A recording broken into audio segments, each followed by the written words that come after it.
अस्सलाम वालेकुम। नेक्स्ट हमारा टॉपिक है sub curies. What is a sub Curie? यहाँ पर सबसे पहले इसकी डेफिनेशन मेंशन है।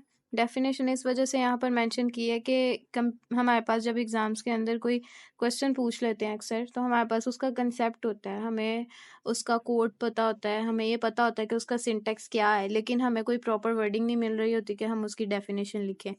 यहाँ पर इसकी डेफिनेशन मैंने मेंशन कर दी है। A sub query is a query nested inside another query, यानी कि कोई ऐसी क्यूरी जो किसी दूसरी क्यूरी के अंदर एग्जिस्ट कर रही हो। जैसे कि फोर लूप्स होते हैं, data structure C plus plus में हम लोगों ने पढ़ा है कि दो फोर लूप्स होते हैं, एक लूप बाहर होता है, एक उसके अंदर होता है।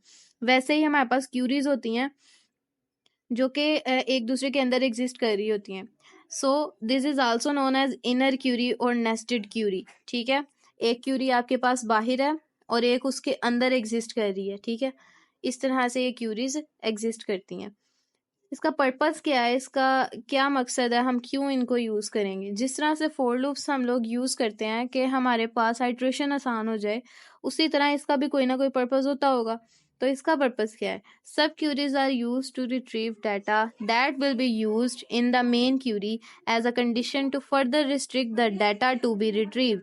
सब क्यूरीज इसलिए इस्तेमाल होती हैं ताकि हम अपना डाटा जब रिट्रीव कर रहे हों, तो जो मेन क्यूरी है उसको हम इस तरह से यूज करें कि जो हमारी इंटरनल या हमने कोई जो रिस्ट्रिक्शन अप्लाई उस पर की हुई है ना, उसी के मुताबिक निकले। यानी बाज़ औक़ात ऐसे होता है कि हमारे पास जो टर्म और कंडीशंस होती है ना, वो बहुत कम्प्लेक्स होती हैं, हमें दूसरे को अपनी बात समझाना नहीं आती, तो हम क्या करते हैं कि उसको दो हिस्सों में डिवाइड करके उसे बताते हैं। ठीक है, जिनमें से एक हिस्सा ऐसा होता है जो उसका मेन पार्ट होता है, हम उसे कहते हैं कि इसको आप पहले समझ लो, फिर उसके जो बाकी उस पे बेस कर रहा होता है ना, हम वो देते हैं। ठीक है, इसी तरह जो हमारे पास क्यूरीज है ना, सब क्यूरीज ये मेन होती हैं। जो इनर क्यूरी होती है वो पहले रन होती है और उसके बाद फिर जो आउटर क्यूरी है ना वो चलती है, और इनर क्यूरी सिर्फ एक दफा चलती है। ये चीज आप लोगों ने याद रखनी है। अब टाइप ऑफ सब क्यूरीज आ जाती हैं आगे फर्दर। तो इनमें सबसे पहले जो है वो है स्केलर सब क्यूरी। ठीक है, स्केलर सब क्यूरी क्या करती है कि एक टाइम में एक वैल्यू हमें रिटर्न करती है। एक है रो सब क्यूरी। रो सब क्यूरी क्या करती है, वो हमें पूरी रो रिटर्न करती है। रो रिटर्न करने से मुराद के पूरा एक जो पर्सन का डाटा है ना वो हमें रिटर्न करती है। ठीक है, एक पर्सन का नेम भी हो सकता है उस रो में, उसकी एज, उसका एड्रेस, सारा कुछ उसमें लाई कर रहा होता है उस टाइम में, तो ये पूरे रो रिटर्न कर रही होती है। और एक है टेबल सब क्यूरी जो कि पूरा टेबल एग्जिस्ट कर जो है ना उसको हमें रिटर्न करती है। अब टेबल रिटर्न करना ये क्या है? तो जैसे हम अपनी कोई डेटाबेस बनाते हैं, उसमें हंड्रेड्स ऑफ टेबल हो सकते हैं, तो उनमें से कोई एक टेबल हमें वो रिटर्न कर देती है, तो ये टेबल सब क्यूरी होती है। तो ये है जी हमारे पास स्केलर सब क्यूरी, और यहाँ पर इसकी एग्जांपल गिवन है। अब क्योंकि हम लोगों ने बात किया है कि ये एक ऐसी क्यूरी है जो हमारे पास सिंगल वैल्यू जो है एक टाइम में हमें रिटर्न करती है। ठीक है, एक सिंगल वैल्यू एक टाइम में रिटर्न करती है, जैसे कि हमने यहाँ पर पढ़ा है, ये देखें, रिटर्न अ सिंगल वैल्यू। देखते हैं कैसे करती है। सिलेक्ट करना है कॉलम 1। ठीक है, एक टेबल हमें प्रोवाइडेड है, उसमें से हमने क्या कहा है, कॉलम 1 सिलेक्ट करें। और नेक्स्ट हमने एक और कॉलम सेलेक्ट करने का कहा है, लेकिन वो एक सब क्यूरी की फॉर्म में है, और वो हम ये कह रहे हैं कि सिलेक्ट मैक्सिमम ऑफ कॉलम 2, यानी कि एक वैल्यू ली है मैंने पूरे कॉलम में से, सिर्फ एक वैल्यू, एक पूरा कॉलम था मेरे पास, उसमें से जो सबसे मैक्सिमम वैल्यू थी सिर्फ वो वाली वैल्यू मुझे देनी है उसने। ठीक है, फ्रॉम अनदर टेबल, जो किसी और टेबल से उसने ली है।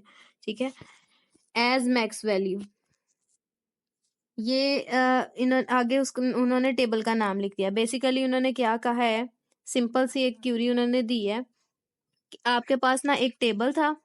ठीक है, मैं ना यहाँ आपको बना के दिखाती हूँ। एक टेबल था, उसमें से आपने एक कॉलम सेलेक्ट करना था, वो कर लिया। अब वो कह रहे हैं एक और टेबल है आपके पास, ठीक है, उसमें भी कॉलम्स हैं, लेकिन आपने जो उसमें से कॉलम सेलेक्ट किया ना, फॉर एग्जांपल उसका कॉलम 2 सेलेक्ट करना है, तो उसके अंदर जो सबसे मैक्सिमम वैल्यू है ना वो वाली आपने सेलेक्ट करनी है। फॉर एग्जांपल के यहाँ पर लास्ट वाली सबसे बड़ी वैल्यू है, तो हमने सिर्फ वो वाली वैल्यू रिटर्न करनी है इस वाले कॉलम को, तो वो ये एक वैल्यू लेकर इस कॉलम के पास आ जाएगा। तो अब यहाँ पर हुआ क्या है, सिर्फ एक वैल्यू गई है। आपने देखा ना कि एक वैल्यू गई है, हमें सिर्फ एक वैल्यू चाहिए थी और वो हमें मिल गई है।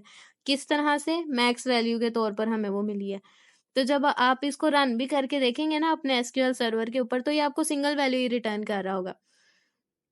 अब इसकी एग्जांपल एक और तरीके से भी हम देख सकते हैं कि अगर एक सिंपल टेबल भी होता है ना, तो उसमें से भी हम लोग जब ये कहते हैं ना कि हमें मैक्सिमम वैल्यू दो, तो एक कॉलम जब उसने सेलेक्ट किया है तो उसमें से मैक्सिमम वैल्यू तो सिर्फ कोई एक ही हो सकती है ना, 2 या 3 तो मैक्सिमम वैल्यू बन नहीं सकती एक टाइम में। तो जो सबसे मैक्सिमम वैल्यू होती है वो हमें एक टेबल की फॉर्मेट में सिर्फ एक ही सेल होता है जो हमें प्रोवाइड करते हैं कि ये इसका आंसर है। तो इसी तरह यहाँ पर भी होगा कि ये सब क्यूरी आपको सिर्फ एक वैल्यू रिटर्न करेगी। ठीक है, इस क्यूरी को हम क्या कहते हैं? स्केलर सब क्यूरी। नेक्स्ट हमारे पास है रो सब क्यूरी। अब रो सब क्यूरी में क्या है कि हमें रो रिटर्न करनी है उसने। ठीक है, तो इसका भी सिंटेक्स देखते हैं कि 2 कॉलम सेलेक्ट किए गए हैं एक टेबल के अंदर में से। ठीक है, सेकंड हमारे पास क्या उन्होंने कहा है कि where column 1 and column 2 is equal to. अब वो उन्होंने कंडीशन दी है कि कॉलम 1 और कॉलम 2 इक्वल होना चाहिए, किसके? दूसरे टेबल के कॉलम 1 और कॉलम 2 के बराबर। ठीक है, उन्होंने ये कहा है कि आपने ये टेबल लिया है, इसका फर्स्ट और सेकंड कॉलम लेना है, और फर्स्ट और सेकंड कॉलम जो इसका है ना, वो दूसरे टेबल के फर्स्ट और सेकंड कॉलम से मैच करना चाहिए। ठीक है, अब दूसरा जो सा टेबल है उसमें से फर्स्ट और सेकंड कॉलम सेलेक्ट करने के लिए हमें कोई ना कोई क्यूरी तो देनी पड़ेगी ना। तो हम लोगों ने कौन सी क्यूरी दी है? ये वाली क्यूरी दी है।